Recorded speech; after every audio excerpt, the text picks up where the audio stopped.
Hello guys. I have been having so many problems with my storage. If it's not my storage, then it's my battery dying. But we are back. I wanted to talk about New York and why I decided it was my time to leave. I think something really important is you go where you're celebrated. What that really means is Going in places that align with who you are and who you want to be. And then also allowing people to love on you, loving on people that love on you. And the love just being evident and real and there and not having to fight for it.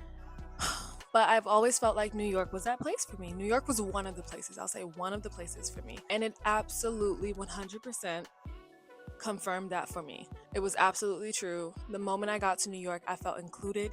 I felt a part of something bigger than myself. I know my experience into New York was completely different from everyone else's that I hear. The things that people mention or talk about, I had the most calm, aligned, I want to try to find another word for it, but just my introduction to New York was the most careful, intentional thing ever. And I'm so over the moon grateful for that experience. And I want to say it's because of my art. My art kind of led me there. My soul was calling me to be there. My art was the thing that actually got me to get on my feet and walk. Even the story of how I got to New York, like it's just such a New York story. We'll save that for another video. I just think it's so interesting because as much as it was calling me in, it was calling me to leave. Or it was pushing me out. As much as it was calling me in, it was pushing me out when it was time to go. I wanted New York to be a part of my growing up. I knew like in your 20s, you're still figuring stuff out. Like even when you get it and you're like comfortable, whether that be physically, financially, emotionally, just secure, whatever, you're still kind of figuring things out because you don't know all of you yet, where you're allowed to kind of experiment a bit and understand more of who you are. Yeah, you're still figuring out. It's like, okay, you know your favorite color is red. Are you like a candy apple red? You like a Mustang red? You know how many shades of red there are? Are you like a deep red? Are you like a blood red? Like all of these have different moods and energies and vibes. And so when I say that you're still figuring it out, it's like you might have figured out the foundational pieces or what you might want to do with your life, but even that could change. So I felt like New York was such a pivotal and important time in my life, but I also knew when it was time to let it go and when it was time to move on to the next thing. That last year of me living in New York, I had other priorities. I knew what direction I wanted to start to move into, and I was very intentional. And I think I still got everything I asked for and could have hoped for from New York in that time period. The environment that you're in is going to impact every detail about the life that you're living. So even me dating in New York and that time period, like whether it was dates that we went on or the type of person that he was, it still was heavily impacted by the fact that we were in New York City. So I felt like that was also one of the last puzzle pieces to kind of let me know, like, okay, I see what you wanted me to gain and learn from this experience, but I see why it's also not it. I'm super grateful for that and like almost even more grateful that I got out. Not saying that it was forcing me to stay in that environment, but sometimes you get caught up. Sometimes it's about friends, just getting used to a certain environment, conveniences. Like, things can really keep you there. And I felt like had I just kind of said yes and like nodded my head and went along with things, I could have stayed there for way longer than I actually needed to. And that would have been detrimental like, to my soul's health. And that's such a deep statement to say, but I really mean that. In the same sense of New York being so inviting and so natural to my next steps, it was so important for me to leave. I have absolutely nothing against New York and think Fashion Week in New York, summers in New York, maybe like early summer, spring in New York, Christmas in New York. I like to like go back and share those experiences and moments with other people and still get to see the growth of the city, but it won't be a place that I choose to live anytime soon. To live in New York City is, number one, the price of it you could be paying for a mortgage, meaning that at the end of that term or the end of whatever term you set up, you could own the place versus leaving and like having nothing. So that number one is crazy to me. Number two is having the whole guarantor. I don't even know how to say the word. Guarantor is basically someone making like something ridiculous. Like it sounds like you're exaggerating when you say it, but it's literally facts. I think it's like 100 times more than the rent or 200 times more than the rent. So it might just be 30. I don't know. This place was $5,000. I literally need to be making $500,000 a year to rent this place out. Like, what are we talking about? But it definitely makes you want to step your cookies up.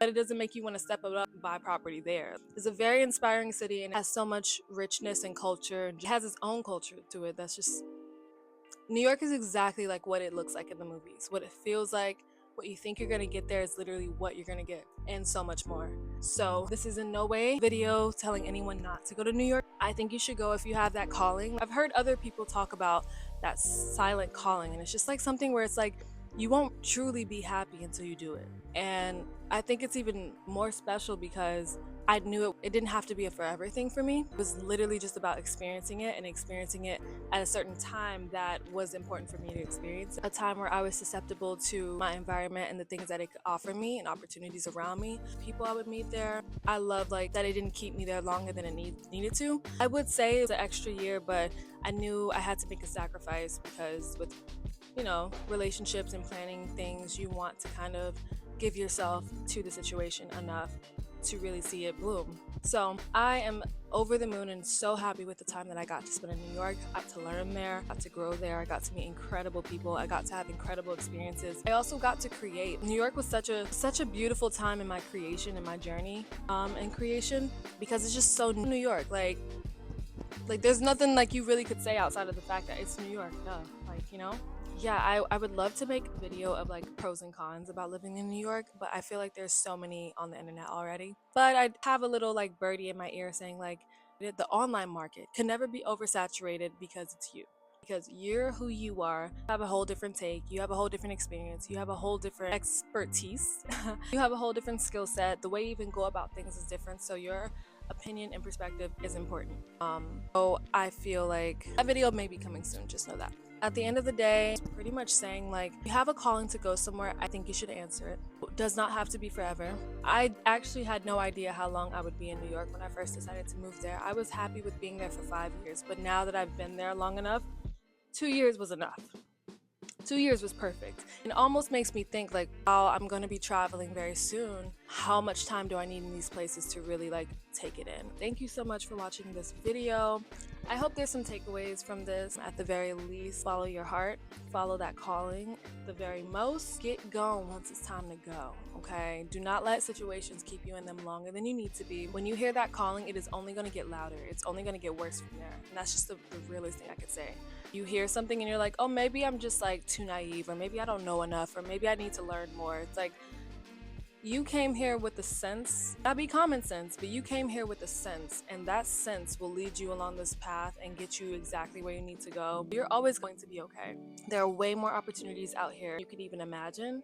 And there's so many cultures and people and communities that are willing and ready to welcome you in and accept you and hold you and cover you and love you. So don't be afraid of taking those next steps. Also remember, it doesn't have to be forever. It doesn't have to be long term. But I do think traveling alone will open your mind and expand your mind to things that you can't fathom unless you do it. Like videos of people living it, but until you do it, until you put yourself in that environment, you won't really know.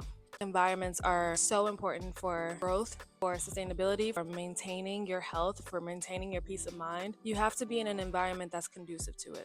While I've actually been in Virginia, which is where my folks live, every time I come back, I have like a little bit of an irritation. It's a tiny thing. If I'm actually dealing with something right now, I don't know if I want to show y'all my business, but I am allergic to avocados. Don't have them near me. Don't bring them anywhere. No avocados, no avocados. It's something that like, my dad loves avocados. My dad will eat 5 avocados a day. It's something that I haven't really had to jump over hurdles to avoid. It's funny to me almost when it happens, because I'm just like, oh duh, wow. And it's just like my body reacting, and it's just like, it's new and interesting and different for me. Underneath my eye, right here, I think you can see it. Like my skin is pretty clear. I don't get that many I don't have reactions that often, so I knew absolutely it was the avocado. Dad is allergic to peanuts and things like that, so it's like he has to use certain oils, and he used avocado oil, which most people would be like, oh great, because it has avocados and there's so many benefits, but my body's like, no.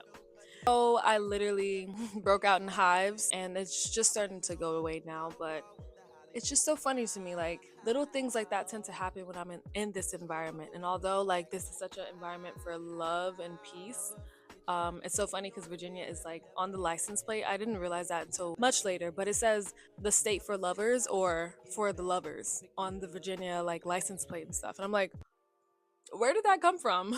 Like, there's a lot of love here. People are like very, friendly and nice to one another, but like, I wouldn't have pinged it for that. But okay, I'm with it. When I lived here when I was younger, I just couldn't wait to get out. And New York was the first thing that was on my mind, but I didn't move there because of everyone else's opinions pretty much. And so when I finally got there, I mean, I just started to glow. Like everything just started working out for me. I was able to support myself. Things would go up and down because I think New York is such an extreme city. But I needed to experience that and I needed that in my life. So I'm glad I was able to. Moving or coming back home to like visit family, I would get like migraines for like 2 days, or I would get like things like allergic reactions or rashes that I literally never get. I've never had a reaction on my face. I think with avocado, it's been like on my wrists before, like on my hands. And normally that's just like a piece of avocado that fell into something or a mixture. I don't think I've ever had like avocado oil in my food. So that's also like something. These little things are not like huge things. Like it's obviously going to go away at a certain point, but like it's an indicator for me. And it reminds me of one of the most beautiful quotes where if a flower is not blooming in the environment, you don't talk to the flower and say like, why aren't you blooming? Get angry at the flower. No, you change the environment that the flower is in so it can bloom. And I really truly believe that like with human beings, we are plants, we are nature, If we are in the right environment, we will thrive. We will just grow and grow and grow, and you'll be like, oh my gosh, I can't even like contain this thing. But if you put us in like an environment where it's cold and roots just can't thrive, who knows? One of my favorite flowers, funny enough, is a cactus flower. I know it's like a specific name for that, but I found it interesting that one of my favorite flowers is one of the most dry flowers. Where does that flower grow? In the desert. California, Dubai. I'm just saying. And all these places have been like, they've called me in long term. I think New York was such like a rush and it needed to happen when it needed to happen. But funny enough, I just feel like I'm making plans and how like things are starting to fall into place. It's just calling in the same way that New York was calling, but it's a deeper calling.